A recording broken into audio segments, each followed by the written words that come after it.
On va faire 2 mots de conclusion. D'une part, nous allons lancer l'initiative des 6 principes pour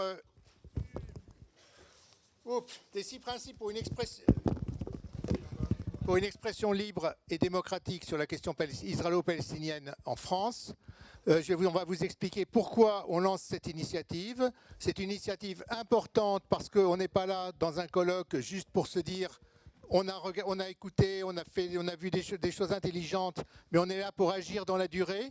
Donc on va vous les présenter rapidement avec Dominique Vidal et Ronnie Broman, avec qui on a travaillé aussi avec Pascal Boniface sur ces 6 principes, vous expliquer le sens, et puis je vais donner, en termes de conclusion, je pense que je vais devoir être très très court. Donc l'idée force qu'il y a derrière le lancement de ces 6 principes, c'est 2 choses, j'allais le dire en 3 points. Le premier, c'est qu'on l'a dit plusieurs fois, le fait de soutenir, d'avoir le droit de parler pour soutenir le droit des Palestiniens, ça c'est quelque chose qui est majoritaire dans notre pays et donc on devrait le faire savoir. Mais ce qui devrait être encore plus majoritaire, qui devrait nous réunir largement, c'est qu'on ne veut plus de ces pressions telles qu'elles ont pu être décrites ce matin. On veut avoir le droit à un débat décent sur la question palestinienne. Ce débat, il peut être vigoureux, mais dans le respect des uns et des autres et pas dans le dénigrement, comme ça se passe pour toutes les personnes qui veulent élever la voix pour défendre les droits des Palestiniens.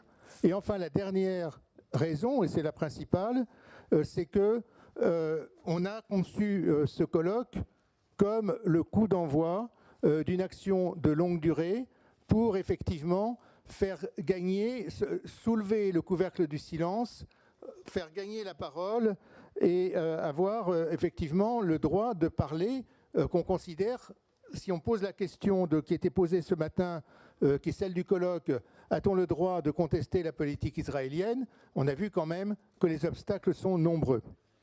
Donc ces 6 principes vous sont présentés là. Ils sont présentés non pas par l'AFPS, mais par leurs 60 premiers signataires, dont un petit groupe d'une bande de 4 qui a travaillé dessus, dont 3 sont à la tribune ici. Donc ce n'est pas une initiative inter-organisation, c'est une initiative plus de personnes. Même moi, si moi j'y suis en tant que président de la FPS, et si on en a discuté aussi au sein de nos organes de décision de la FPS, c'est une initiative de personnalité. Je dirais que beaucoup l'ont signé, un grand nombre d'intellectuels, des journalistes, quand ils pouvaient le faire, certains nous ont dit qu'ils ne pouvaient pas le faire pour leurs règles déontologiques, des syndicalistes, des élus, qui ont donc signé. Je vous dis 60 signataires. Il n'y en a que 58 sur la feuille imprimée qui a pourtant été imprimée cette nuit. Mais je voudrais rajouter un nom que je veux citer, c'est celui de Christian Gérin, qui est un de ces candidats que j'ai cité ce matin dans mon introduction, qui se sont vus barrer leur candidature en tant que candidat de La République En Marche aux législatives du mois de mai, parce qu'il y a une chasse aux sorcières et que le CRIF et la LICRA ont été chercher des tweets qui simplement critiquaient la politique d'Israël et prônaient le boycott, qui est parfaitement son droit. Et donc là, c'est ce climat de chasse aux sorcières, on veut absolument le dénoncer. Donc ces 6 principes affirment notre liberté de débattre démocratiquement et ils sont articulés de manière très simple. Le premier principe, c'est le droit de s'exprimer. Le droit de s'exprimer, c'est de s'exprimer sans être soumis à des intimidations, à des pressions, comme c'est le cas jusqu'à maintenant.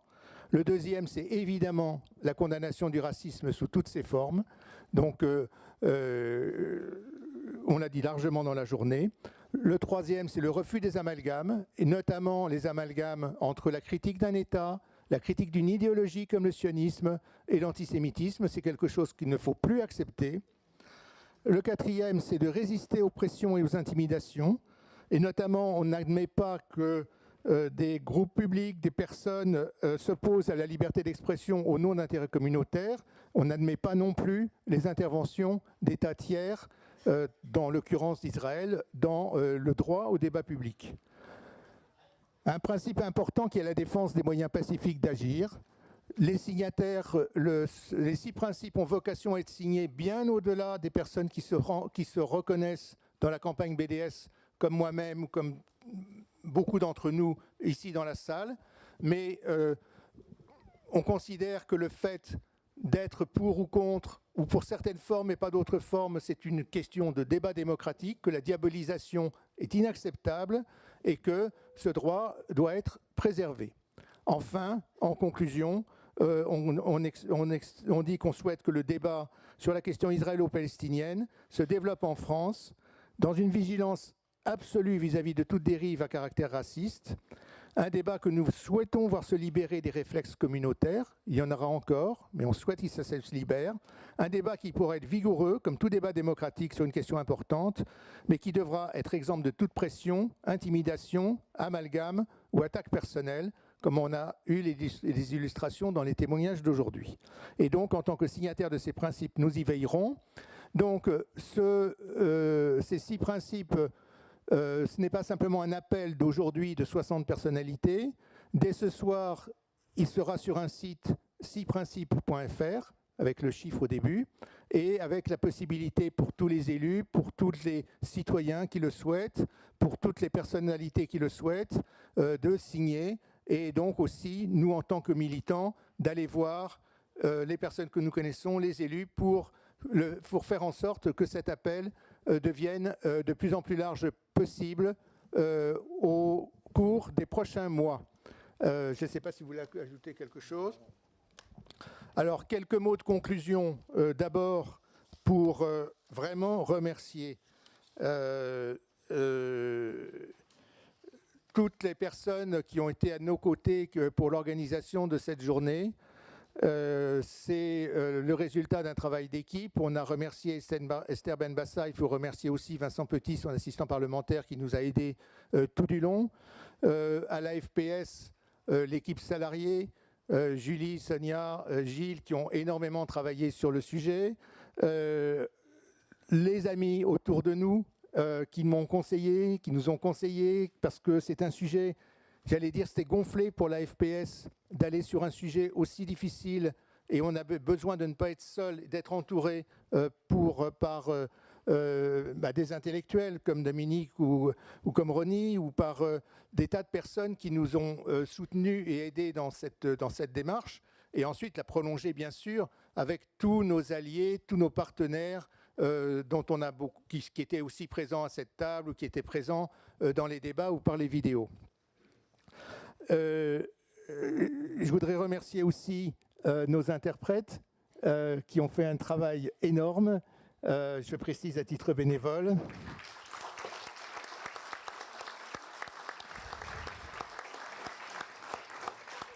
Et remercier tous nos intervenants parce que c'est une énorme intelligence collective qui est sortie de cette journée. C'est quelque chose de formidable. Alors, notamment, mais les Français aussi, remerciements, mais je veux surtout aussi remercier ceux d'entre vous qui viennent de loin.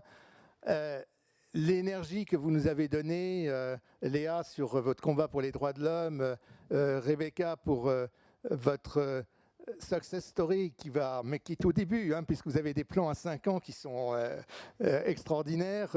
Hugh, pour la stratégie d'une clarté extraordinaire qui vous fait réussir.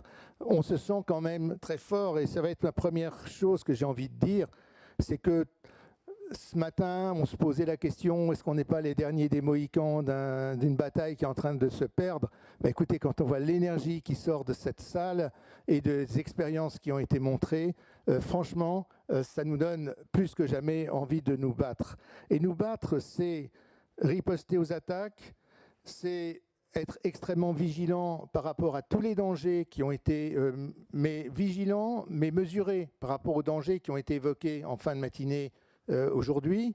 Et puis, être bien clair que d'abord, on est sur, Shawan nous l'a rappelé plusieurs fois, une question exceptionnelle, l'occupation pour les Palestiniens, la dépossession dure depuis 100 ans, l'impunité est sans comparaison avec aucune autre histoire. Donc c'est une histoire exceptionnelle et elle est exceptionnelle aussi par la résonance qu'elle a chez nous. Et ça, on n'enlèvera pas. Résonance qui vient à la fois de nos responsabilités historiques et de nos histoires personnelles avec lesquelles ça résonne. Et donc, on n'est pas sur quelque chose d'ordinaire. Et ce qui est exceptionnel aussi, alors là, moi je vais vous dire,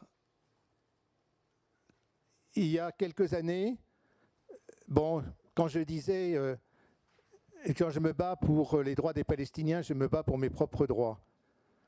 Je trouvais que c'était une belle phrase, mais c'était un peu un slogan. Et aujourd'hui, les Israéliens, ils se sont mis en guerre contre nous.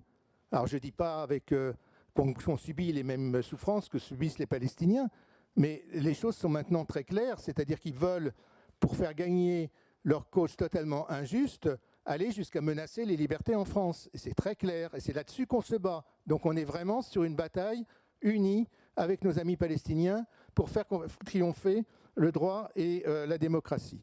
Par rapport à ça, gagner, c'est quoi? Donc ce que je voudrais dire aussi, une phrase vraiment importante, parce que Esther Benbassa disait ce matin en introduction, si vous commencez à être des victimes contre des victimes, ça risque de mal se passer. Nous n'avons aucune vocation à être des victimes. On est là pour faire gagner la cause qu'on défend et on va s'organiser pour le faire. Ça veut dire qu'on va continuer à agir, à lutter dans la campagne BDS pour ceux qui sont engagés comme nous et dans toutes nos autres campagnes pour le droit et pour la justice. Ça veut dire qu'on va, oui, il faut qu'on arrive à soulever ce couvercle du silence. Les 6 principes, ça en fait partie. Il faut restaurer la parole, écarter la peur. Shawan nous a dit plusieurs fois ce que font les Israéliens vis-à-vis des Palestiniens, mais vis-à-vis du monde entier, c'est d'essayer de disséminer la peur. C'est là-dessus, contre ça qu'il faut qu'on combatte. Et bien sûr qu'on impose des conditions décentes d'un débat. Ça va passer par une mobilisation très large de la société civile. Nous voulons vraiment sortir du cercle que nous représentons, qui est le cercle qui va donner la force. Mais il faut qu'il impulse un cercle beaucoup plus large. Et ça, il n'y a pas, à travers un appel aussi rassembleur que les 6 principes, il n'y a pas de raison de ne pas y arriver. On nous a aussi dit plusieurs fois, aller vers les jeunes. Ça, c'est sûr qu'on devra tous y aller, et notamment provoquer des débats dans les universités. Et ce que je voudrais dire aussi, c'est qu'on va se mobiliser, nous, mais qu'on attend que l'exemple vienne d'en haut. Alors, on a beaucoup parlé du président de la République pendant la journée.